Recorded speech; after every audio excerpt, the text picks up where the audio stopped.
I believe as students of color or regularly underrepresented groups on campuses, we have to, you know, take that into consideration. I don't think all of us are succeeding. I think the numbers, especially at UCSD, speak for themselves, that something else is going on. We might have the parental support when, you know, they approve of, for example, our major or our career desires, but I think we also have to address the fact that second generation are encountering a lot of things our parents never foresaw.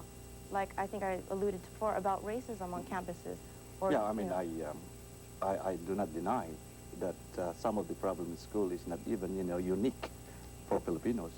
But it becomes unique in the sense that Filipinos are overprotected, you know, kind of pampered. So once they are on their own, which is the case in college, they probably would have, you know, some more difficulties or experience more strain and stresses than a normal, you know, American counterpart. Well, finally, we only have a few moments left. Eleanor, I'd like you to briefly expand on where you think the future is for the Filipino-American in San Diego County. I think with my experience at UCSD and with my generation, I do see a push, like Dr. Juarez said, about being in more of the social services. I see a lot of push towards politics, which makes me excited because I think we need to be able to no longer defer to other people to deal with our issues. We have to go to the present senators or the present congressmen, and a lot of them aren't Asian American, a lot of them aren't Filipino. And I think there's a move towards us being very more active, and not only as active as a new group of Americans, but a group of Filipino Americans. And I don't think a lot of us are losing our identity anymore. I think a lot of us are trying to chase it, turn around and grab it, and then take it with us forward. Okay, Dr. Carter, your response? Where do you think the future will take us? I really don't know, because some of these issues that you're raising now about racism in the universities is all new to me. Because when I went to 2 different universities for my graduate work, I never faced it. And this was way back in the late 50s. I'm just wondering whether this new development of racism against, well, people of color is something that's present because of the fact that we're now becoming a majority rather a minority. I don't know.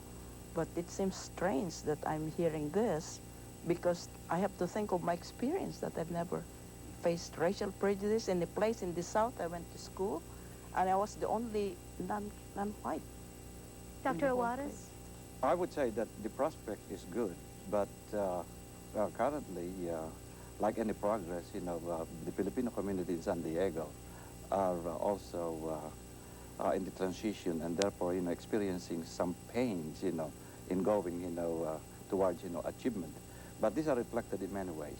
Okay. The increasing number of Filipino Americans on campuses, not only here, you know, at San Diego State, but across the country, is a good indicator. Filipino professionals who are engaged now, you know, in community organization and becoming active, those are, you know, good prospect. It's a bright prospect. More social services being extended, you know, to Filipinos, and Filipinos organizing politically.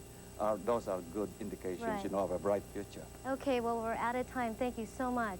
I'd like to thank my guests, Dr. Rizalino Juarez, Professor of History at San Diego State University and Vice Chairman of the Council of Filipino-American Organizations in San Diego County, Dr. Lolita Carter, Executive Director of the Samahan Dance Company, Eleanor Castillo, a student at UCSD, Reynaldo Monson, President of the Filipino-American Educators Association, and Carmen Galang, Vice President of the Filipino-American Nurses Association.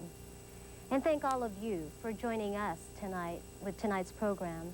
It's part of the KPBS project called the Challenge of Diversity. For KPBS, I'm Melrose Bosco. Good night.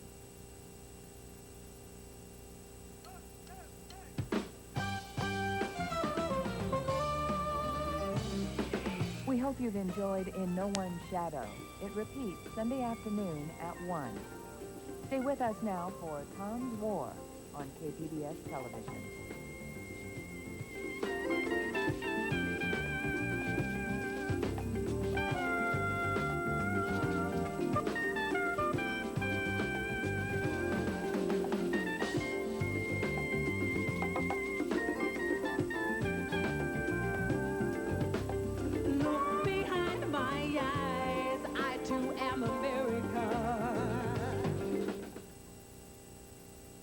This program was produced as part of The Challenge of Diversity, a campaign to increase multicultural understanding in San Diego.